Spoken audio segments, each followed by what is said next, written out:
Daniel 2:37 and 38.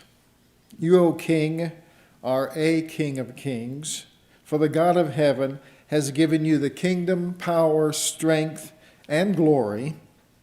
And wherever the children of men dwell, or the beasts of the fields, or the birds of heaven, he has given them into your hand and has made you ruler over them all. You are this head of gold, hence golden head.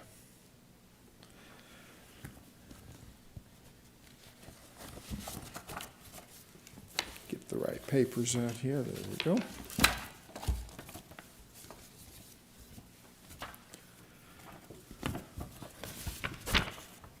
Jeremiah had spoken the true word of God. He had told the kings of Judah to submit to Nebuchadnezzar, king of Babylon. But the kings of Judah had not obeyed the command of God. Now Daniel and his friends were under a death decree in Babylon. The trip from Jerusalem to Babylon had taken many weeks walking. Sure, they had enough food and water to get by with at least. But they were prisoners of a heathen king, and he could do with them as he pleased. You know, we don't understand that well in our country here, because there really is no ruler in this country that can just on a whim do with us as they please. Not yet, anyway. But the king of a big nation, of a big heathen nation like Babylon, could do what he wanted with anybody in his realm. They were all his subjects. He owned them all. And some of the despots of the ancient world were tyrannically cruel, murdering their own people on a whim. Fortunately, we see that Nebuchadnezzar, for the most part, was not that type of a king. Upon arrival in Babylon, the prisoners were given new names to indicate either the power of the gods of Babylon or the God of Judah, or names that would help the Jewish young men forget who they were and what their history was. Daniel's friend Hananiah means God has been gracious. How would you like that name? Every time somebody said, hey, Hananiah, in your mind, God has been gracious. He has been gracious. Amen. But he became Shadrach. Shadrach means a royal scribe. So going from God is gracious to the scribe of the king. Mishael, whose Hebrew name means who is like God, became Meshach, the guest of a king. Azariah, Hebrew meaning Jehovah has helped, became Abednego, the servant of Nebo, one of the gods in the pantheon of Babylon.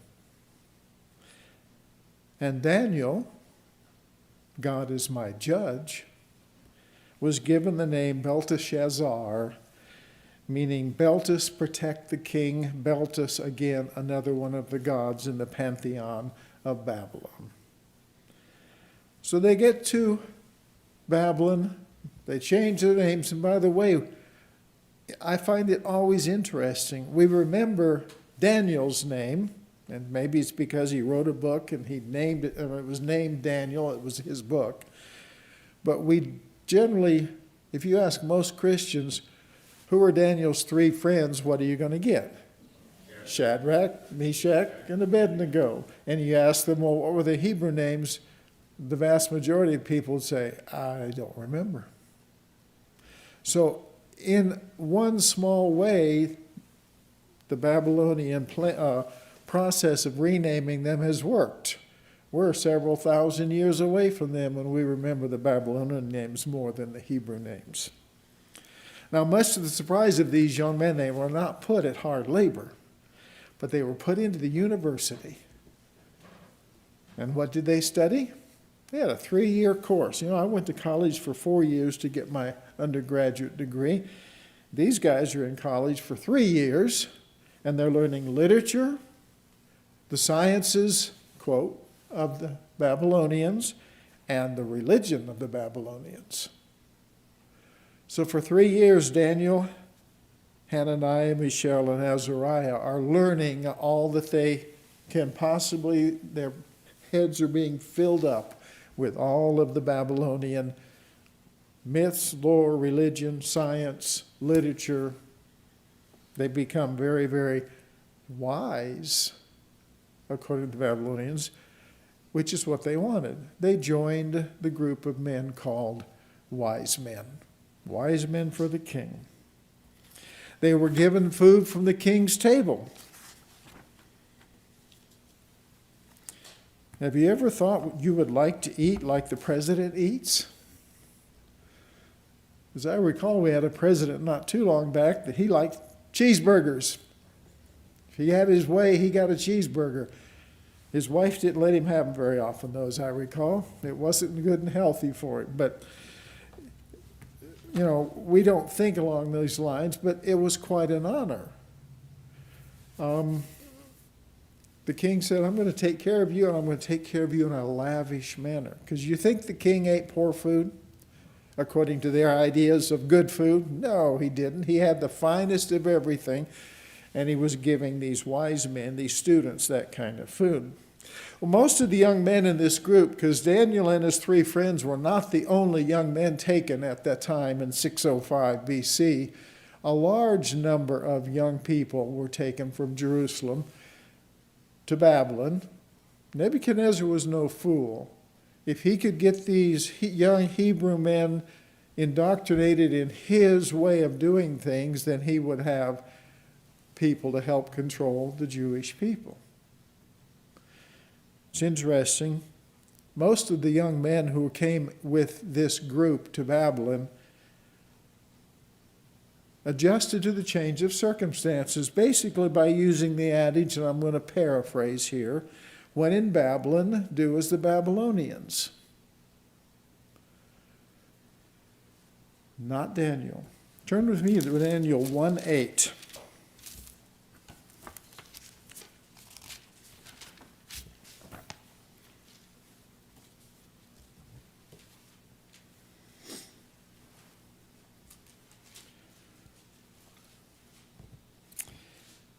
But Daniel proposed in his heart that he would not defile himself with a portion of the king's delicacies, nor with the wine which he drank. Therefore he requested of the chief of the eunuchs that he might not defile himself. Kind of an uppity young man. He's a slave. He's owned by the king, and he said, I don't want the king's food. Not the best way to ingratiate yourself from our point of view. He did not want to defile himself physically with the unclean and the alcohol, unclean meat and alcohol that the Babylonians served him. Part of it probably included that it was all offered to idols. But I think the biggest share of it was food that they weren't used to eating. It was food that God said, that's not food for you. Alcohol's not, you don't need to drink alcohol. So they asked to be fed a diet they were used to. And it's interesting, in Daniel 1:11, he makes his request. So Daniel said to the steward, whom the chief of the eunuchs had sent over Daniel, Hananiah, Mishael, and Azariah, please test your servants for 10 days and let them give us what to eat? Vegetables and water. Oh my. The man over them said, I can't do that, man. If you guys get sick, it's my head. Nebuchadnezzar can do with me as he likes, and he wants you guys healthy. He spent a lot of money on your education and on getting you here. So Daniel said, just give us 10 days. Certainly in 10 days, if we aren't better, if we aren't healthier, if we don't look good, then do with us as you please. So Daniel was very accommodating. He had a request. He didn't push it with forcefulness. He was willing to compromise. What kind of faith is that?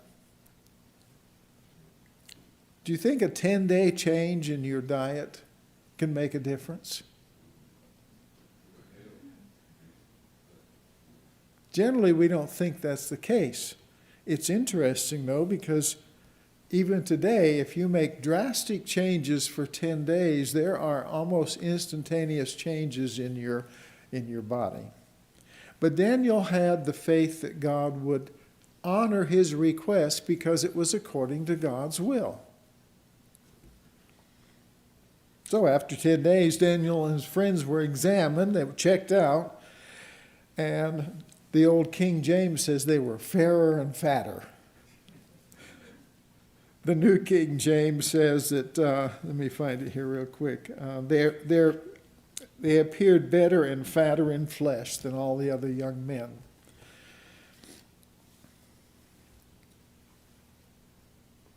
What did Daniel do here? And I'm not talking about the food and stuff. What did he do on a personal level with the people over him?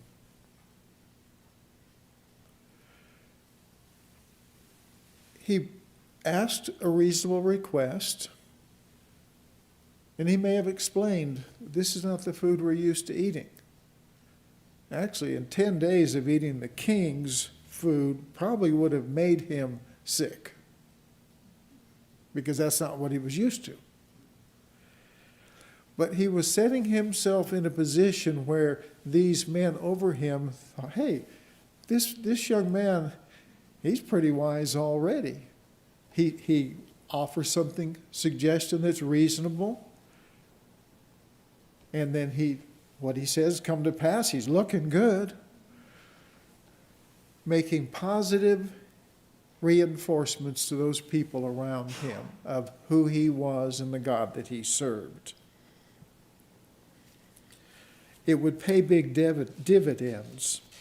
Let's look at Daniel 1:17 through 20. As for these 4 young men, God gave them knowledge and skill in all literature and wisdom, and Daniel had understanding in all visions and dreams. Now at the end of the days, when the king had said they should be brought in, so the 3 years is up,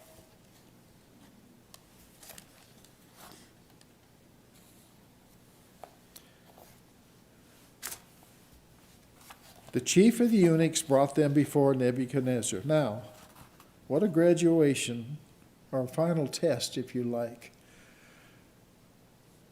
The odds are Daniel had never seen the king. He might have, but he was off in a university. King probably didn't go down there. He had people to take care of that. But now, at the end of their learning, end of their 3 years, they're brought into the king. The king's going to give them their final exam.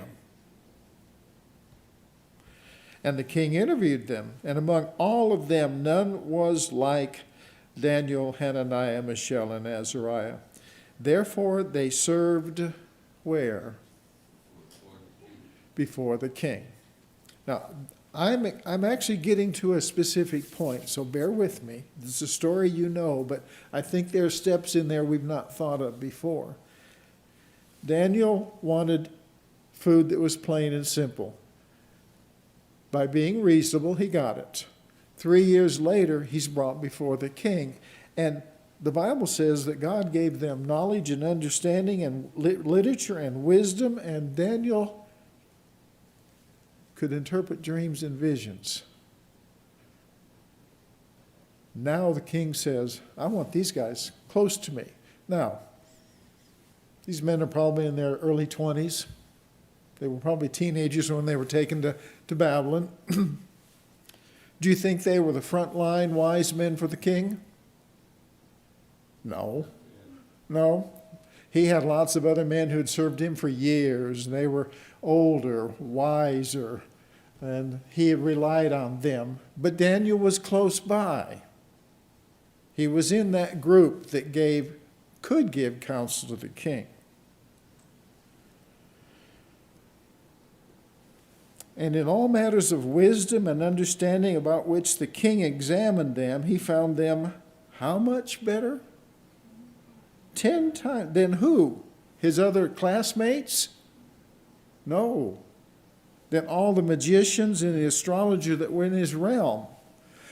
So for 10 days of testing on a good diet, they get 10 times the wisdom. I'm not saying there's a direct correlation, but there may be.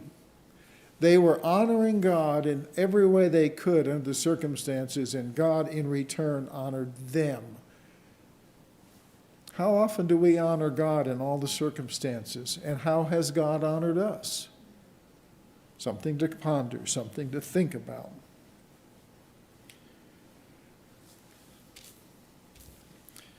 Daniel 2, 1 through 6.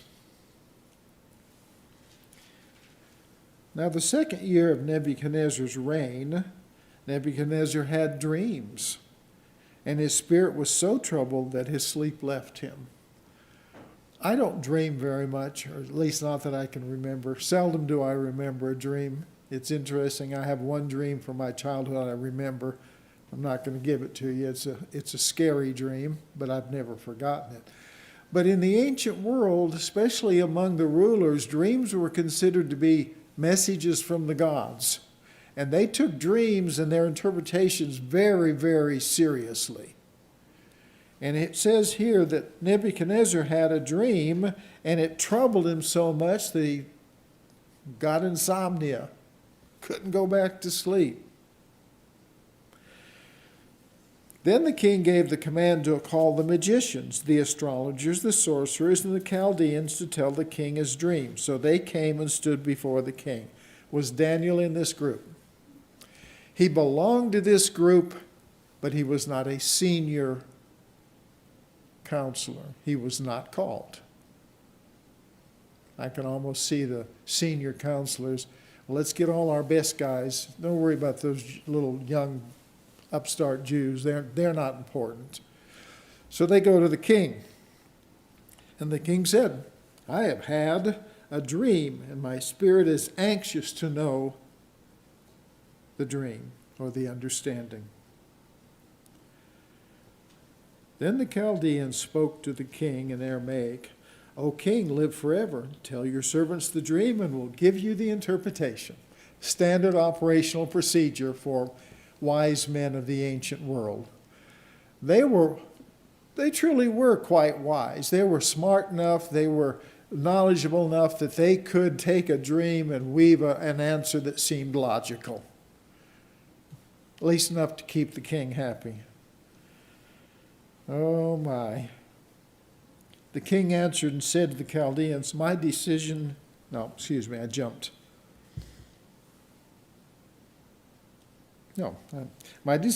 firm. If you do not make known the dream to me and its interpretations, you shall be cut to pieces, and your houses shall be made an ash heap. Oh, it got serious. Very serious.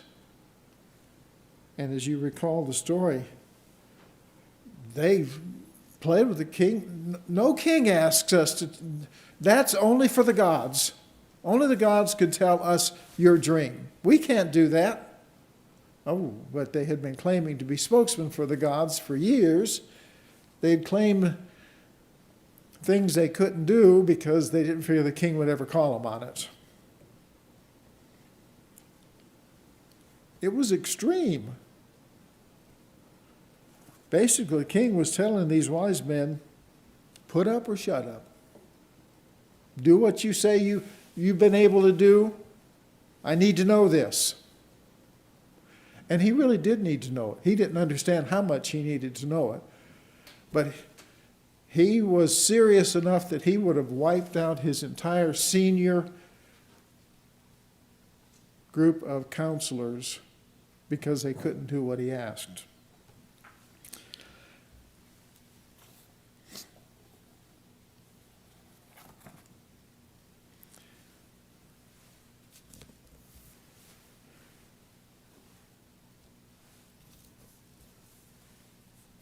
So, Daniel gets a knock on the door.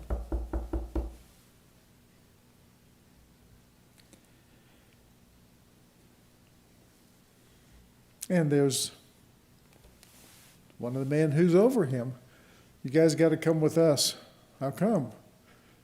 Well, you're going to be executed. What? Yeah. King had a dream, and the other counselor can't tell him what the dream is, and he's decided that all of his counselors are going to be executed. Whoa.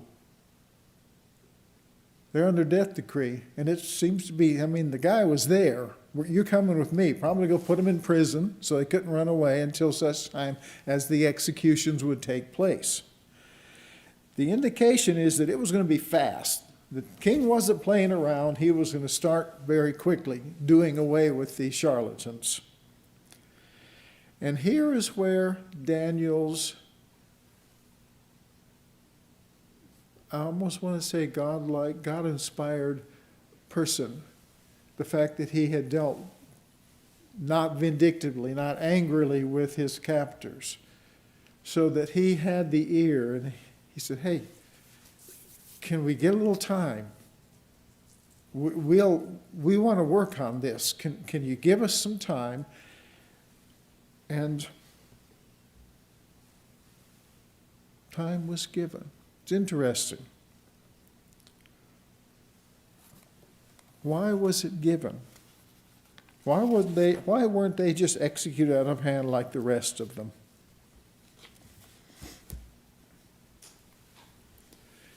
The king wanted to know, and he was willing to hold out any hope. And the fact that you could almost think, oh yeah, I remember these guys.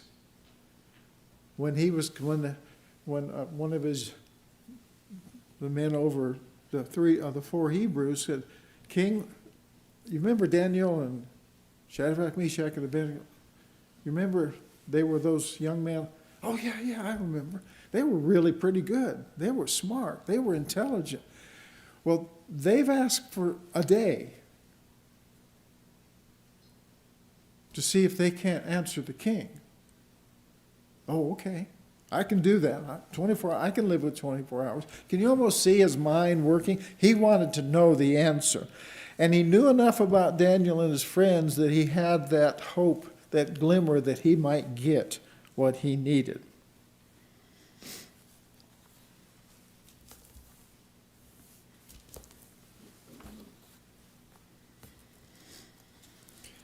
So the next day, well, let's not go the next day yet. Daniel went to his house after being given time and called his three friends, said, look, this is what the situation is.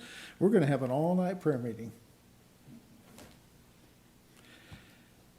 He said, he made known to his friends that they might seek mercies from the God of heaven concerning this secret, so that Daniel and his companions might not perish with the rest of the wise men of Babylon. Then the secret was revealed to Daniel in a night vision. The king had had a dream. Daniel was given a dream, a night vision. And it's interesting in verse 19 of chapter 2. So Daniel blessed the God of heaven. And this is his prayer. Blessed be the name of God forever and ever, for wisdom and might are his. He changes the times and the seasons. He removes kings and rises up kings. He gives wisdom to the wise and knowledge to those who have understanding. He reveals deep and secret things. He knows what is in the darkness, and the light dwells with him.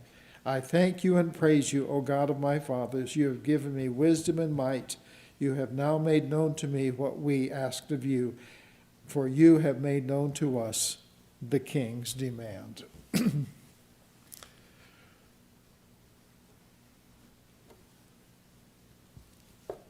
Wow.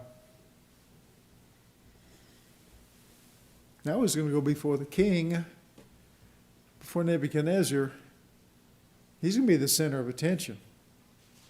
Everybody's going to be looking at Daniel. The king will be, of course, but all of his wise men, they're going to be looking at him too. And just think, if you were one of those wise men, what's hanging in the balance with this young, upstart, foreign person? Their life, not only their life, their homes, their families, because generally back in those days when a king wiped out a person, they took the whole family with them. Just poof, knock their house down, make it an ash heap, make it a trash heap, kill all the people, erase them from the memory.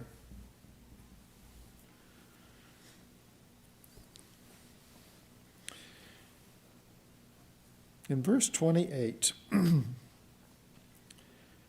let's go 25, sorry. Then Arioch quickly brought Daniel before the king and said thus to the king, I have found a man of the captives of Judah who will make known to the king the interpretation. And the king answered and said to Daniel, whose name was Belteshazzar. This is where we know his Babylonian name. He probably didn't call him Daniel. Are you able to make known to me the dream I have seen and its interpretation?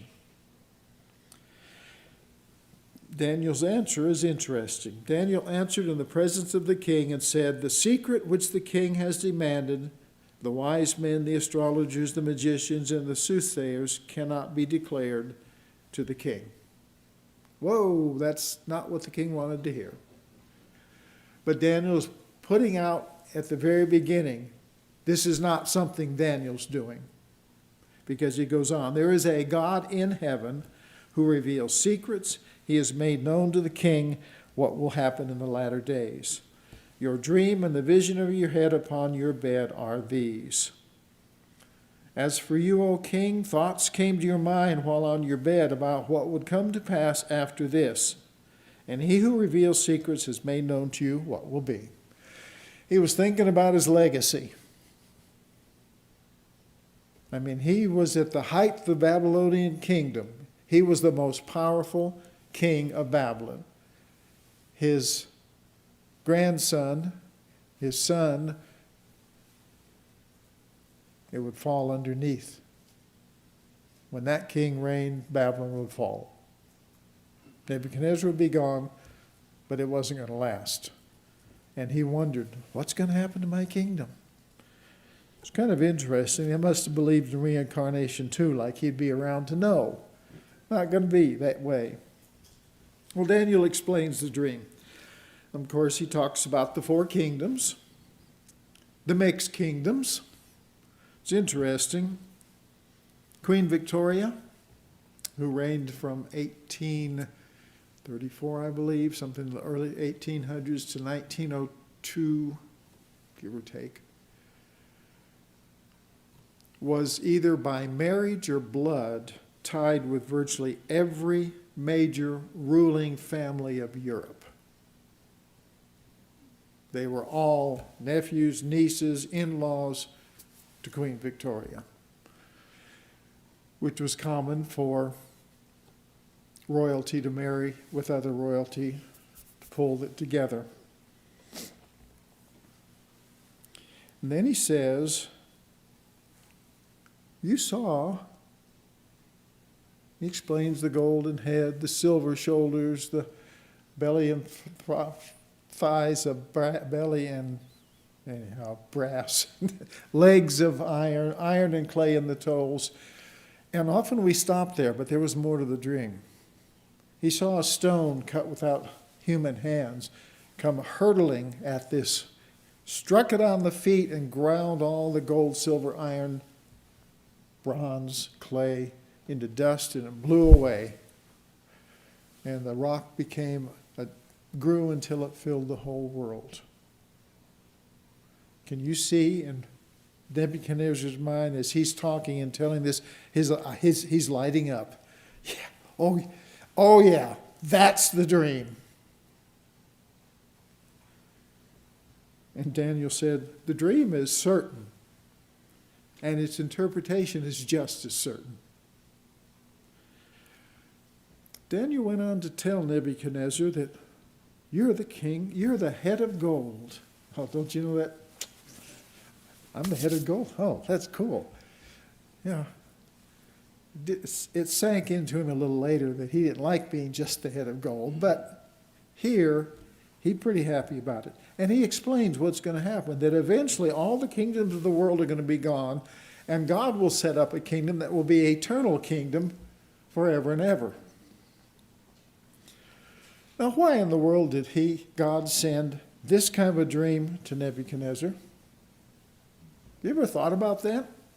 Daniel could have had that dream and written it down just as easily, couldn't he? Well, he did. He got the dream and he wrote it down.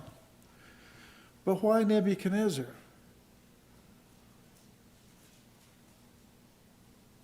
One important reason. How many people did Jesus die for? Does that include that ancient heathen king, Nebuchadnezzar? God wanted to save Nebuchadnezzar. He wanted to bring to him the knowledge of God, the saving knowledge of God. You know, there's two different kinds of knowledge. There's your regular knowledge, oh, I understand that. And then there's saving knowledge. Saving knowledge says, oh, this knowledge is important. I believe it. I'm going to take it into my heart and life that Jesus died for me. You know, there are people who wear crosses all the time and say, yeah, Jesus died for me. And what has that done for your life? Oh, I'm fine. I'm just doing what I always do. You haven't made any changes? No. Why should I? Jesus died for me. But a saving knowledge says, Jesus died for me, and I'm going to go in the Word of God. I'm going to find out, what does he want from me?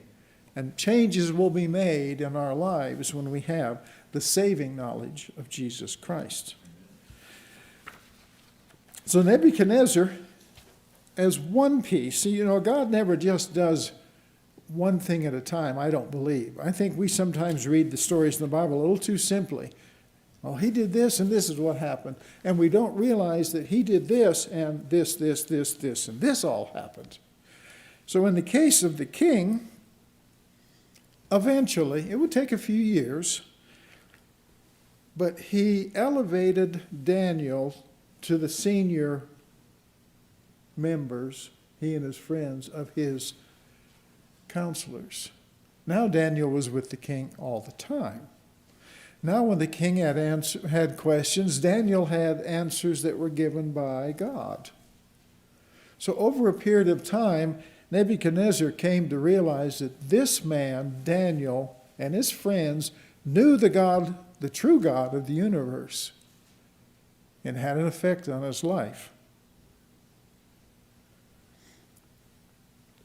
The king had his ability, because of his position, to claim the greatness and goodness of God. I'm not going to go into all the different stories, but as you will recall, later on, Nebuchadnezzar goes crazy. For 7 years, they let him. He's out in the field eating grass. They have people watching over, taking care of him. He's still the king. But he's lost his mind because he got closer and closer to God and then stepped back. And God said, not going to do that. I want you in heaven. I want to save you. And when the 7 years was up and he got his right mind back, he sent a message around his whole kingdom, glorifying God, the God who sets up kings, glorified God. The Bible gives us strong indication that when Jesus comes and we're raised to go to heaven with him, that Nebuchadnezzar is going to be standing in that group. Can't prove that, but the indication is pretty good about that in the Bible. The last message he gives is a message of glory to God. And you can't help but think that once he finally got that last message, he said, I'm sticking to this. Which is what God wanted in the first place for him.